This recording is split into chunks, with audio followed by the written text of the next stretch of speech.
દક્ષિણ ગુજરાતના ખેડૂતો માટે સારા સમાચાર છે કે 7 જિલ્લાના ખેડૂતોને હવે દિવસે વીજળી આપવામાં આવશે। કિસાન સૂર્યોદય યોજના અંતર્ગત આ વીજળી આપવામાં આવશે, જેનાથી 3 લાખ ખેડૂતોને લાભ થશે।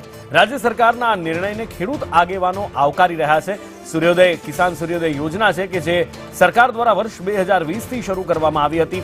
રાતના સમયે ઠંડી હોય, તકલીફ હોય અને ઠંડીમાં એ ઠૂઠવાતા પાણી વાળવા જવું પડતું હતું। એની સાથે સાથે જંગલી જાનવરોનો અને સાપ, વીછી એ બધાનો પણ ડર રહેતો હતો। ત્યારે હવે ખેડૂતોને ધીમે ધીમે દિવસે વીજળી મળતી શરૂઆત થઈ છે। અને હવે મંત્રીનું કહેવું છે, કૃષિ ઉર્જા મંત્રી કનુભાઈએ પરમ દિવસે જ એક પ્રેસ કોન્ફરન્સ કરી હતી ને તેમાં કહ્યું હતું કે માત્ર હવે 7% ગામડાઓ જ રાજ્યના બાકી રહ્યા છે કે જ્યાં દિવસે વીજળી આપવાની બાકી છે ને તેમાં દક્ષિણ ગુજરાતના જિલ્લાઓમાં હવે વીજળી આપવાની શરૂઆત કરાઈ છે ને 3 લાખ ખેડૂતોને દિવસે વીજળીનો લાભ મળશે, એટલે કે રાત્રે હેરાનગતિ નહીં થાય।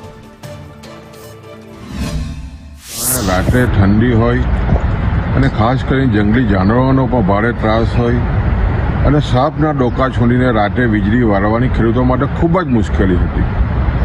ઘણા સમયથી ખેડૂતોની લાગણી અને માંગણી હતી કે ગુજરાત સરકાર ખેડૂતોને દિવસે વીજળી આપે અને એના અનુસંધાનમાં આ માંગણી સ્વીકારીને કે અનેક કારણે દક્ષિણ ગુજરાતમાં લગભગ 3 લાખથી વધારે ખેડૂતોના ખેતરોમાં દિવસે વીજળી આવી છે।